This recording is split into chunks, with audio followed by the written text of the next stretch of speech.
Hello guys, welcome back to our channel. ఈరోజు మనం ఎంతో టేస్టీగా ఉండే ఇప్పి నూడిల్స్ ఎలా చేసుకుందామో చూద్దాము. చాలా సింపుల్ అండి, 10 మినిట్స్లో రెడీ అయిపోయింది. మరి వీడియో స్టార్ట్ చేసేద్దామా. 1 పెద్ద ఆనియన్ ఇలా స్లైసెస్గా కట్ చేసుకున్నాను. 2 పచ్చిమిర్చి, కొద్దిగా కరివేపాకు. ప్యాన్ హీట్ అయ్యాక 1-2 టేబుల్ స్పూన్ ఆయిల్ వేసుకున్నాను. ఆయిల్ హీట్ అయ్యాక ఆనియన్ యాడ్ చేస్తున్నాను. ఇందులోనే పచ్చిమిర్చి అండ్ కరివేపాకు యాడ్ చేసుకున్నాను. ఇవి ఇలా బాగా ఫ్రై చేసుకోవాలి, ఆనియన్ పింక్ కలర్లో వచ్చేంత వరకు.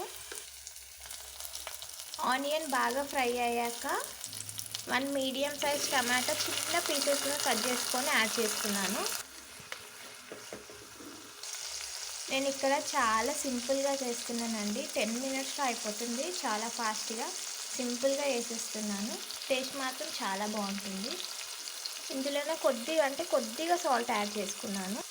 సాల్ట్ కొద్దిగానే యాడ్ చేసుకోవాలి, ఎందుకంటే మసాలాలో సాల్ట్ ఉంటుంది కాబట్టి కొద్దిగా యాడ్ చేసుకోవాలి సాల్ట్. ఇది మూత పెట్టుకొని ఉడికించుకోవాలి. టమాటా సాఫ్ట్గా మగ్గిపోతుంది. ఇలా టమాటా సాఫ్ట్గా మగ్గాక 1 గ్లాస్ వాటర్ యాడ్ చేసుకుంటున్నాను. నేను ఇక్కడ 3 ఇప్పి ప్యాకెట్స్ తీసుకుంటున్నానండి. సో 3 ఇప్పి ప్యాకెట్స్కి 1 గ్లాస్ వాటర్ కరెక్ట్గా సెట్ అయిపోతుంది. ఇలా వాటర్ బాయిలింగ్ అయి స్టార్ట్ అయ్యాక ఇప్పి ప్యాకెట్లో మసాలా ప్యాకెట్ వస్తుంది కదా, ఆ మసాలాని ఇందులో యాడ్ చేసుకోవాలి.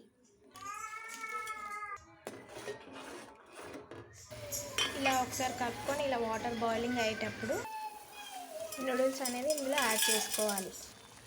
ఇలా ఒకసారి కలుపుకొని మూత పెట్టుకొని ఉడికించుకోవాలి. స్టవ్ ఆఫ్ చేసుకొని దించేసుకోవడమే. చూసారా, ఎంతో టేస్టీగా ఉండే ఇప్పి నూడిల్స్ రెడీ అయిపోయింది. ఇందులో చిన్న చిన్న పీసెస్ బీన్స్ అండ్ క్యారెట్, వాటితో చాలా టేస్టీగా ఉంటుంది. ఒకసారి మీరు ట్రై చేయండి, చిన్నపిల్లలు కూడా చాలా ఇష్టంగా తింటారు. 10 మినిట్స్లో రెడీ అయిపోతుంది. చాలా సింపుల్. ఈ వీడియో కనుక మీకు నచ్చినట్టయితే లైక్ చేయండి, షేర్ చేయండి అండ్ సబ్స్క్రైబ్ మాత్రం మర్చిపోకండి. Thank you for watching.